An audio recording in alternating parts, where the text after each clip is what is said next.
Hello everybody and welcome to Romancefull's Tarot.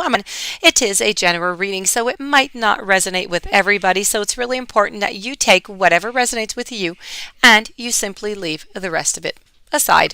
If ever you do have any questions, if ever you would like to contact me, please do so. My address is right below, and all the information that you might seek could be into the YouTube description box.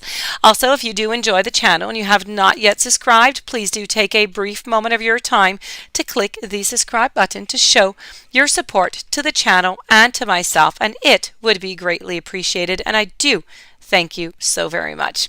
So that being said, we're now going to move on over to this reading. Now, this reading is a very important reading. It is a reading that is destined to the sign of Scorpio. Spirit has some warnings for you. So, with no further ado, let's get right to it and give you these warnings.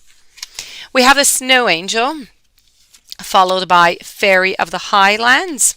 I also have Death and the Maiden and Dress of Alchemy. So let's begin over here with Snow Angel. The signs are with you already.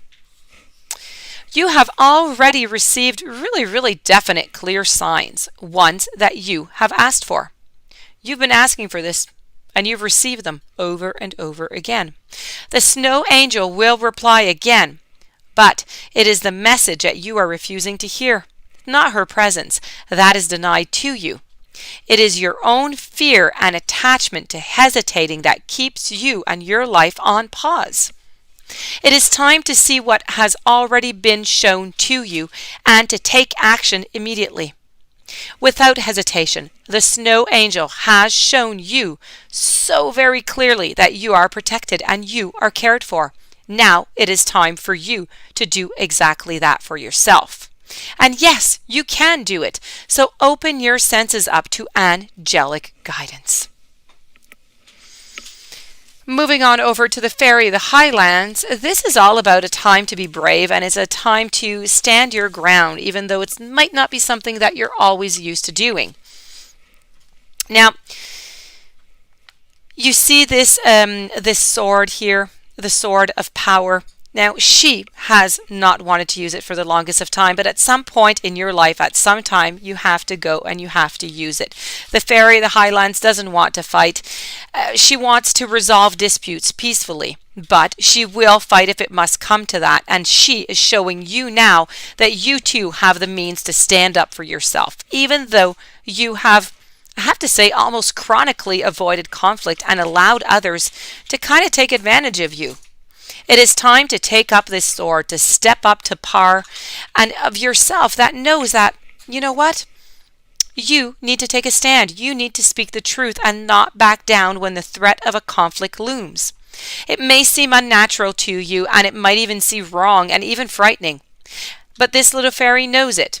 But it is the time, and this is the time for giving up what you have worked so hard to, because you've been trying to avoid conflict all of this time, or you've been trying to avoid confrontation.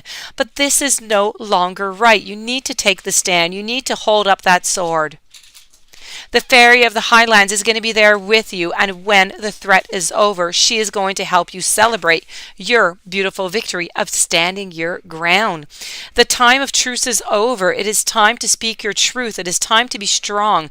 People have been taking over your ground, wanting what you have worked hard for, without doing the work themselves.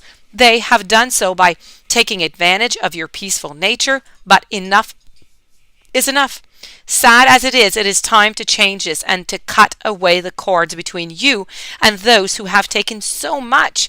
And now you will go into battle. Yes, it is sad. Yes, the Highland Fairy is sad for you, but do not allow sorrow. Do not allow guilt to neglect self-protection.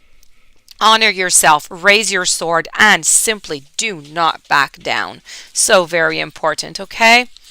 Moving over to the Death and the Maiden over here. The Death and the Maiden is all about invasions. It's about boundaries that are violated. It's about a certain dominance here.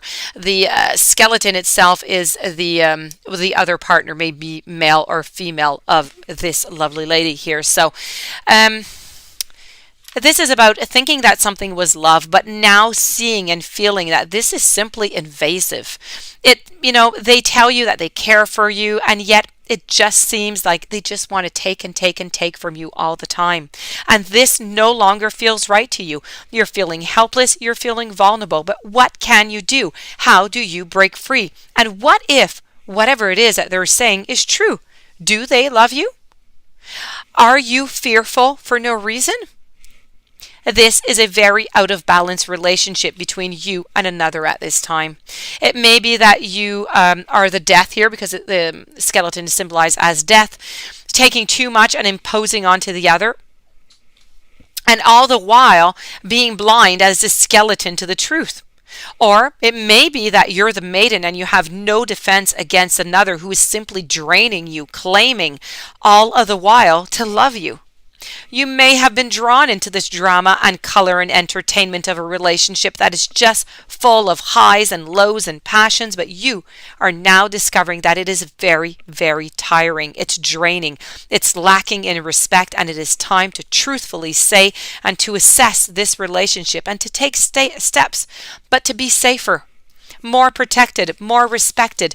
Do not attempt to convince your death or the other partner of its problems. No, these people, they only draw closer, they cling harder, they convince you that you are the one who has a problem, not them.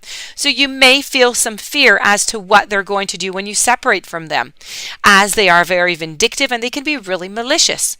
Freedom is worth the trial of separating. Ask yourself, is this relationship healthy for me? And if the answer is no, then you must take those steps and you must go. And to conclude, we have over here the dress of alchemy, which is about releasing your power. Now you need to take time here, okay? You need to take time to clear from your own sacred energy field, jealousy, envy, fear, guilt. And once you are clear, welcome in that bright, that strong, that powerful, healthy energy that you have. And after all of that has taken place, expect symbols and signs to simply pour on in.